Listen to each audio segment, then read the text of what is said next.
आज से लगभग 5000 साल पहले के एक शहर की कल्पना कीजिए, जहां सड़कें एक दूसरे को 90 डिग्री के कोण पर काटती हैं, एक ग्रिड की तरह।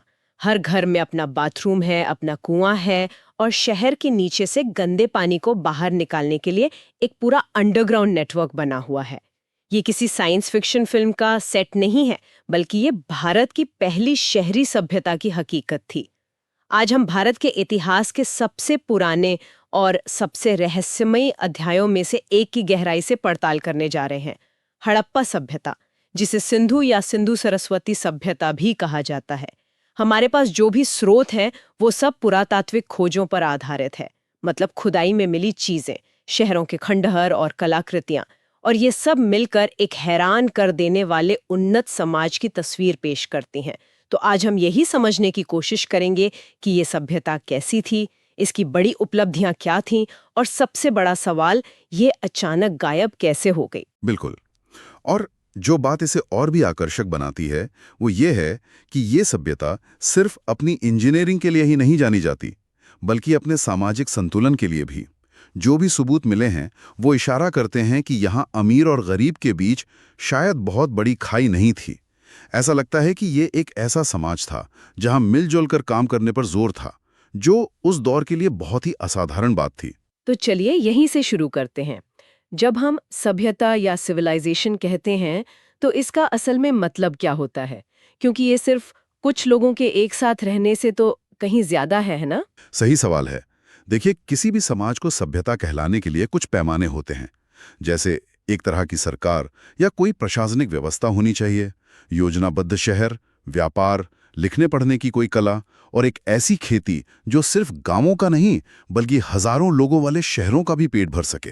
अच्छा। और सिंधु सरस्वती सभ्यता इन सभी पैमानों पर खरी उतरती है। ये मेसोपोटामिया और मिस्र की सभ्यताओं के साथ दुनिया की 3 सबसे पुरानी सभ्यताओं में से एक है। इसका जो पीक टाइम था वो था लगभग 2600 ईसा पूर्व से 1900 ईसा पूर्व के बीच। और इसे हड़प्पा सभ्यता इसलिए कहते हैं क्योंकि हड़प्पा ही वो पहला शहर था जिसकी खुदाई एक सदी पहले 1920-21 में हुई थी। और यहीं से बात सच में दिलचस्प हो जाती है।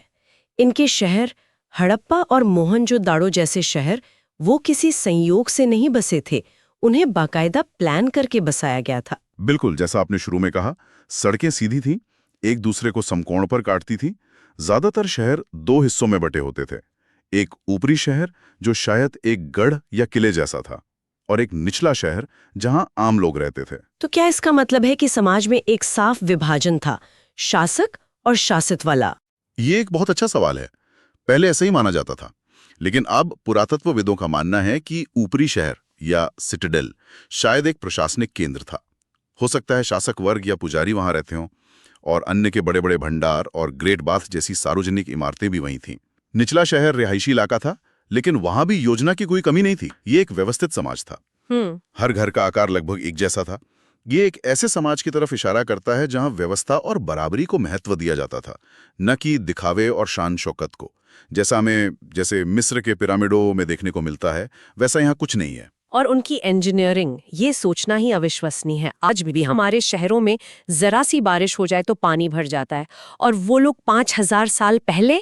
हाँ बिल्कुल, मोहनजोदाड़ो का ग्रेट बाथ या विशाल स्नानागार इसका सबसे बड़ा उदाहरण है। हाँ, विशाल स्नानागार। वो पक्की ईंटों का बना एक टैंक था, लगभग 12 मीटर लंबा और 7 मीटर चौड़ा।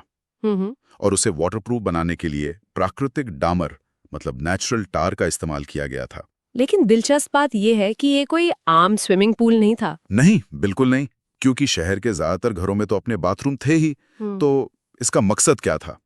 शायद इसका इस्तेमाल किसी खास धार्मिक अनुष्ठान के लिए होता था। यह दिखाता है कि पानी सिर्फ सफाई के लिए नहीं था, बल्कि उसका कोई बड़ा, शायद पवित्र महत्व था समाज के लिए। और धोलावीरा का जल प्रबंधन, वो तो एक अलग ही स्तर पर है। मुझे जो बात सबसे ज्यादा हैरान करती है वो ये है कि ये गुजरात के कच्छ जैसे सूखे इलाके में था। एग्जैक्टली। और उन्होंने उस चुनौती को एक अवसर में बदल दिया। धोलावीरा में उन्होंने पत्थर काटकर बड़े बड़े जलाशय बनाए थे। कितने बड़े? एक जलाशय तो 73 मीटर लंबा था। कल्पना कीजिए, आज के एक ओलंपिक स्विमिंग पूल से भी 1.5 गुना लंबा। अरे वाह। और इन जलाशयों को भूमिगत नालियों के एक नेटवर्क से जोड़ा गया था, ताकि बारिश की हर बूंद को इकट्ठा किया जा सके। इसके लिए एक जबरदस्त सामाजिक अनुशासन की भी जरूरत पड़ी होगी, है ना? हाँ बिल्कुल, हर किसी को नियमों का पालन करना पड़ता होगा। ये दिखाता है कि समाज व्यक्तिगत जरूरत से ज्यादा सामूहिक हित को महत्व देता था। इतने सुनियोजित शहर बनाना एक बात है, लेकिन फिर हजारों लोगों के लिए रोज खाने का इंतजाम करना, वो तो बिल्कुल दूसरी बात है। जाहिर है उनकी कृषि और खान पान की व्यवस्था भी उतनी ही उन्नत रही होगी। हाँ, उनका आहार काफी विविध था। खुलाई में जौ, गेहूं, दालें और सब्जियों के सबूत तो मिले ही हैं। लेकिन जो बात हैरान करती है वो ये है कि हाल ही में बर्तनों पर किए गए वैज्ञानिक विश्लेषण से उन पर हल्दी, अदरक और यहाँ तक कि केले के अवशेष भी मिले हैं। केले भी? कमाल है। और एक बहुत महत्वपूर्ण बात, वे यूरेशिया में कपास उगाने और उससे कपड़े बुनने वाले पहले लोग थे। ये अपने आप में एक बहुत बड़ी क्रांति थी। तो उनका जीवन सिर्फ खेतीबाड़ी तक ही सीमित नहीं था, वे एक बड़े व्यापारिक नेटवर्क का हिस्सा भी थे। मतलब वो दूसरी सभ्यताओं से भी जुड़े हुए थे। हाँ, और इसके ठोस सबूत हैं। वे गुजरात में मिलने वाले कार्नेलियन नाम के एक लाल रंग के कीमती पत्थर के मनके बनाते थे, और ये मनके आज के ईरान तक पाए गए हैं। अच्छा। ओमान के तट पर हड़प्पा में बना हाथी दांत का एक कंघा मिला है। इसका मतलब है कि उनके समुद्री जहाज दूर दूर तक जाते थे। और इस व्यापार को संभव बनाने के लिए उनके पास बंदरगाह भी थे। गुजरात के लोथल में एक बहुत बड़ी संरचना मिली है, 217 मीटर लंबी। हाँ, जिसे डॉकयार्ड माना जाता है। कल्पना कीजिए कि आज की 20-22 शहर की बसें एक लाइन में खड़ी कर दी जाएं, ये उससे भी ज्यादा लंबा था। ये कोई छोटी मोटी नावों की जगह नहीं थी, ये शायद एक इंटरनेशनल शिपिंग हब रहा होगा। और इस पूरे व्यापार को, इस सिस्टम को चलाने के लिए उन्होंने एक बहुत अनोखी चीज का इस्तेमाल किया, मोहरें, सील्स। बिल्कुल, खुदाई में हजारों छोटी छोटी मोहरें मिली हैं। ये ज्यादातर स्टेटाइट नाम के एक नरम पत्थर से बनी हैं। इन पर जानवरों की आकृतियां हैं, जैसे एक सींग वाला जानवर या बैल, और कुछ संकेत भी बने हुए हैं। यही तो उनकी लिपि है ना, जिसे हम आज तक पढ़ नहीं पाए। हाँ, दुर्भाग्य से उसे आज तक कोई पढ़ नहीं सका है। तो अगर हम लिपि पढ़ ही नहीं सकते, तो हमें ये कैसे पता कि इन मोहरों का इस्तेमाल व्यापार के लिए होता था? ये एक बहुत अच्छा सवाल है। इसका अंदाजा इस बात से लगाया जाता है कि ये मोहरें गीली मिट्टी पर दबाई जाती थीं। जब कोई व्यापारी सामान का कोई गट्ठर या बोरी भेजता था, तो उसे रस्सी से बांधकर उस पर गीली मिट्टी का लेप लगाता था और फिर अपनी मोहर से उस पर ठप्पा लगा देता था। मिट्टी सूखने पर वो निशान पक्का हो जाता। अगर सामान पहुंचने पर वो निशान टूटा हुआ मिले, तो इसका मतलब था कि किसी ने छेड़छाड़ की है। अच्छा, तो ये एक तरह का प्राचीन ब्रांडिंग और सिक्योरिटी सिस्टम था। बिल्कुल सही। हर व्यापारी की अपनी अलग मोहर, अपनी पहचान। ये सिर्फ बड़ी बड़ी इमारतों और व्यापार की कहानी नहीं है। खुदाई में मिली छोटी छोटी चीजें हमें उनके रोजमर्रा के जीवन में झांकने का मौका देती हैं। जैसे एक बच्चा मिट्टी की सीटी से खेल रहा है और उसकी माँ शायद कांसे के आईने में देख रही है। ये ईंट और गारे की नहीं, बल्कि जीते जागते इंसानों की सभ्यता थी। बिल्कुल, और उनकी कुछ कलाकृतियां तो आज भी लोगों को हैरान कर देती हैं। सबसे प्रसिद्ध है मोहनजोदाड़ो से मिली कांसे की एक छोटी सी मूर्ति, डांसिंग गर्ल। हाँ, डांसिंग गर्ल। वो सिर्फ 10.8 सेंटीमीटर ऊंची है, लेकिन जब भी मैं उसे देखता हूं, मुझे उसका आत्मविश्वास हैरान कर देता है। उसका जो एटीट्यूड है, वो पोज कमाल का है। उसके एक हाथ में कोहनी से लेकर कलाई तक चूड़ियां भरी हुई हैं। ये प्रथा आज भी गुजरात और राजस्थान के कुछ हिस्सों में देखी जा सकती है। ये कनेक्शन है ना, हजारों साल का। बिल्कुल। और एक दाढ़ी वाले व्यक्ति की मूर्ति भी है, जिसे प्रीस्ट किंग या पुजारी राजा कहते हैं। हाँ, हालांकि हमें ये भी नहीं पता कि वो असल में कोई पुजारी था या राजा या कोई सम्मानित व्यापारी। उसके चेहरे पर जो शांति का भाव है, वो बहुत कुछ कहता है। और सिर्फ मूर्तियां ही नहीं, उनके बर्तनों पर चित्रकारी भी कहानियां कहती हैं।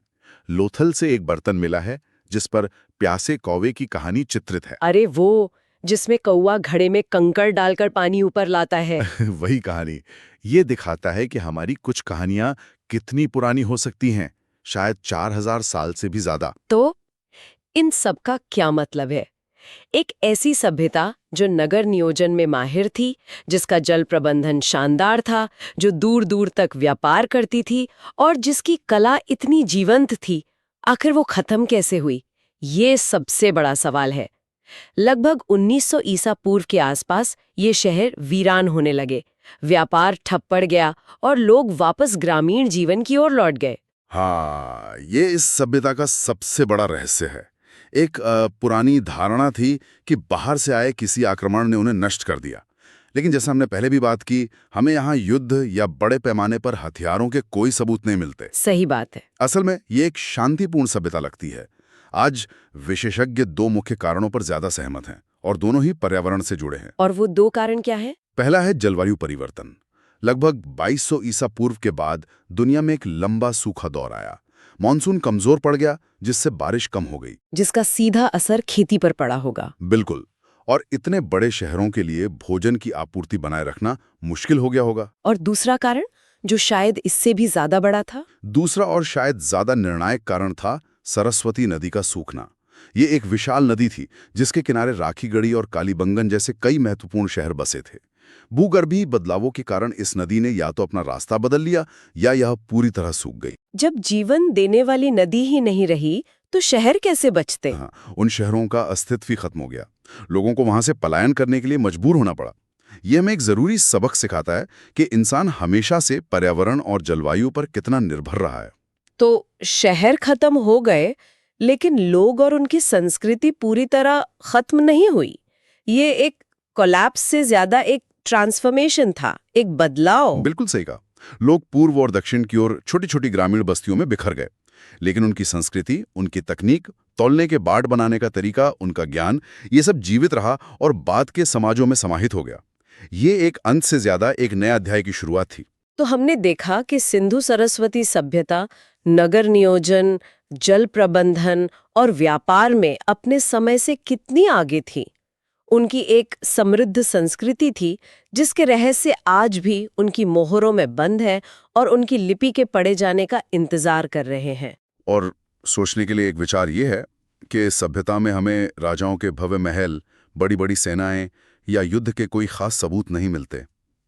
क्या यह संभव है कि उन्होंने बिना बड़ी सैन्य शक्ति और बिना किसी एक छत्र राजा के एक विशाल, सुसंगठित और समृद्ध समाज का निर्माण किया हो? एक ऐसा समाज जो शायद आपसी सहयोग पर आधारित था? अगर यह सच है, तो क्या यह आज की दुनिया को कोई सबक सिखा सकता है? अगली बार तक सोचते रहिए।